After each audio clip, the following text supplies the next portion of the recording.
Kawan, di pagi hari ini kita berjumpa lagi di suasana alam terbuka, dalam menyendiri yang tak riuh, namun penuh percakapan batin yang selama ini kita pendam. Ada masa keterpurukan yang membuat hidup terasa seperti genangan air, tenang di permukaan, namun berat di dasar.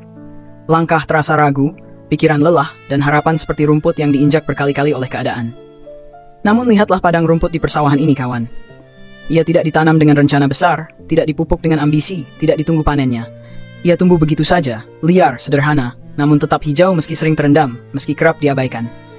Rumput ini mengenal lumpur, mengenal genangan, mengenal kaki-kaki yang melintas tanpa permisi. Namun ia tidak memprotes hidup. Ia memilih bertahan, memanjang pelan, menguat dari bawah. Bukankah keterpurukan kita sering seperti itu? Tidak dipilih, tidak direncanakan, namun harus dijalani tanpa banyak pilihan. Air yang menggenang di persawahan tidak membunuh rumput, ia justru membuatnya lentur. Rumput tidak keras kepala, ia menunduk saat tertekan, namun tidak patah. Ia tahu kapan harus melawan, dan kapan harus mengikuti arus. Kawan, disitulah hikmah yang jarang kita sadari. Yang bertahan bukan selalu yang paling kuat, melainkan yang paling mampu menyesuaikan diri. Langit pagi ini terbuka luas, awan berjalan pelan tanpa beban masa lalu. Ia tidak peduli siapa yang kemarin jatuh, siapa yang semalam putus asa. Pagi tetap datang seolah berkata, hidup belum selesai. Di kejauhan, pepohonan berdiri tanpa tergesa, dan sebuah gubuk sederhana menjadi saksi bahwa hidup tak selalu harus megah untuk tetap berarti. Kawan, keterpurukan sering membuat kita merasa tak lagi berguna, tak lagi dilihat, tak lagi penting. Namun rumput ini mengajarkan kita, meski dianggap biasa, ia menjaga tanah, menahan erosi, dan menghidupkan sekitarnya tanpa pernah meminta pengakuan.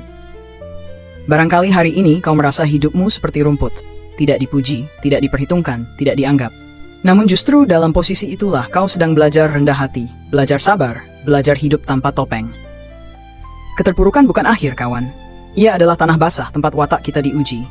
Apakah kita akan membusuk oleh keluh, atau tumbuh oleh penerimaan? Rumput tidak bertanya kapan ia akan diperhatikan, ia hanya setia menjalani musim. Dan saat hujan reda, saat matahari naik perlahan, ia tetap di sana. Lebih hijau, lebih hidup, lebih siap. Jika hari ini kau belum bangkit, tak apa. Jika hatimu masih berat, tak mengapa. Cukuplah kau belajar seperti rumput, tidak sombong saat hijau, tidak putus asa saat terendam. Karena hidup, kawan, bukan tentang siapa yang paling cepat berdiri, melainkan siapa yang tetap hidup meski berkali-kali direndahkan keadaan.